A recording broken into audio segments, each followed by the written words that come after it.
La empresa no se hace responsable por las opiniones e informaciones transmitidas en este espacio.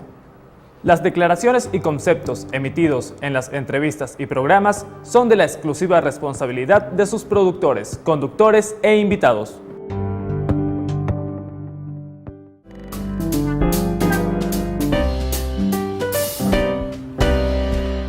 Un placer para nosotros estar nuevamente con ustedes con esta nueva entrega de Sobre la Marcha por EUTV. Vamos a tratar en este primer segmento el importantísimo tema de la tortura en Venezuela. De qué manera se están produciendo las actuaciones de los organismos de seguridad del Estado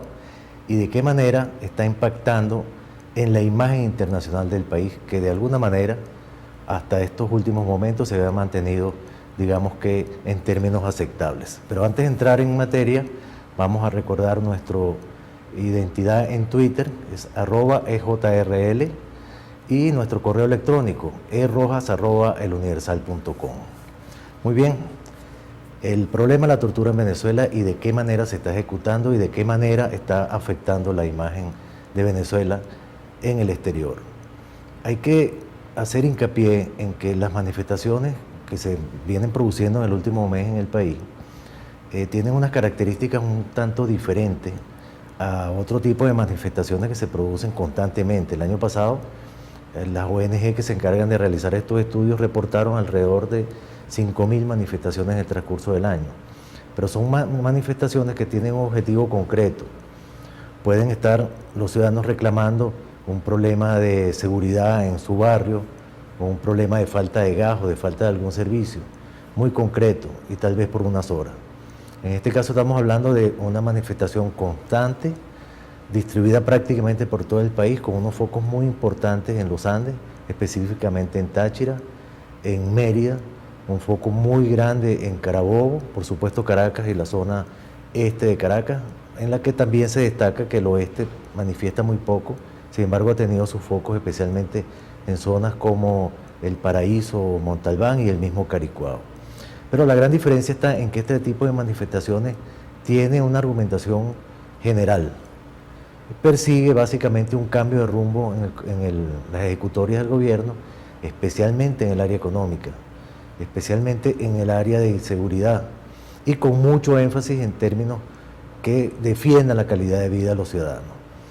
Así que la respuesta del gobierno no es tan concreta, no es lo mismo que se reclame la falta de gas en un barrio, el gobierno puede atender ese reclamo entregando pues lo que está requiriendo la gente, a que este tipo de cosas tan complicada y tan global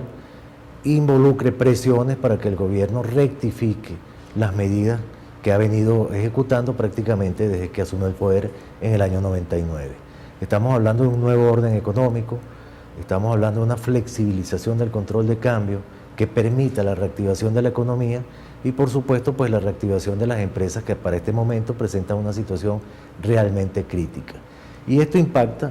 la visión que tienen los jóvenes sobre lo que les espera en el futuro y sobre todo en el corto plazo. No hay muchas posibilidades de que puedan adquirir una vivienda, de que puedan adquirir carro, de que puedan casarse inclusive.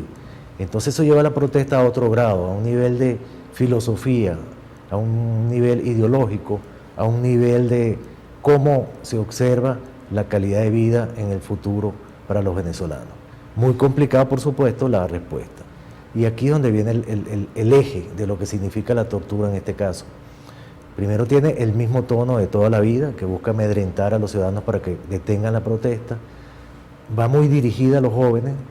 para que sus padres pues traten de controlarlos y no salgan más a la calle. Y en algunos casos llega a algunos aspectos realmente inhumanos, como se puede observar y sacar como conclusión del trabajo que publicó la periodista Alicia Larrota en El Universal, en el que varios estudiantes dan testimonio de las cosas como vienen ocurriendo. Pues son retenidos, son en algunos casos desaparecidos, en otros casos les aplican tortura directa sobre sus cuerpos y hasta de manera psíquica. Y esto no es absolutamente normal en términos de lo que viene siendo una respuesta a una protesta en el país en los últimos años. Así que asumimos que el gobierno está pensando en que la situación es más complicada de lo que aparenta. Porque el discurso del gobierno en este caso es prácticamente no admitir la situación de crisis y mantener una visión de que las cosas están normal, de que se está trabajando, de que están tomando algunas medidas en el ámbito del diálogo y de la conciliación, especialmente con sectores como la industria y con los empresarios. Y además completan esto con una gran campaña alrededor de que la paz está alrededor del gobierno y la violencia alrededor de quienes protestan. Esto, por supuesto, termina de dividir más el país, termina de generar más polarización,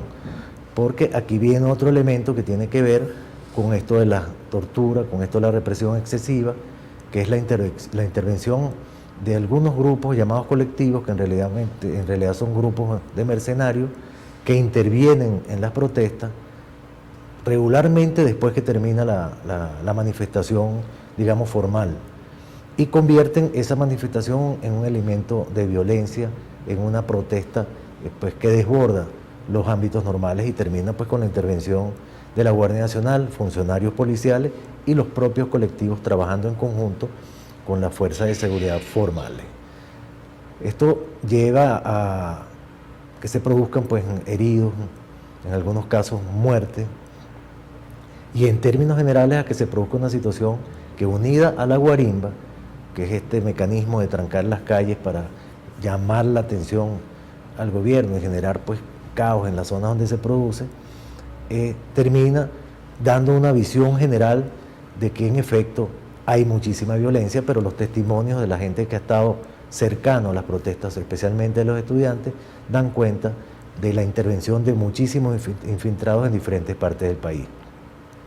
Por ejemplo, en días pasados quemaron un módulo del metro de Caracas, quedaron perfectamente identificados quienes lo hicieron y por supuesto no son gente que esté vinculada ni al movimiento estudiantil ni a los grupos que protestan formalmente alrededor de la Plaza Altamira y la zona de Chacao en Caracas. Se dice, por ejemplo, que coexisten alrededor de 5 movimientos en las protestas. Los estudiantiles, que aparentemente hay 2 facciones estudiantiles, unas que responden a algunos partidos políticos y otras que responden a iniciativa propiamente estudiantil. Por supuesto que los vecinos, por supuesto que algunos partidos políticos que tienen esta visión, pero además aparecen entonces los colectivos y los infiltrados que hacen ver que forman parte de la protesta, pero realmente lo que provocan es la violencia que va a ser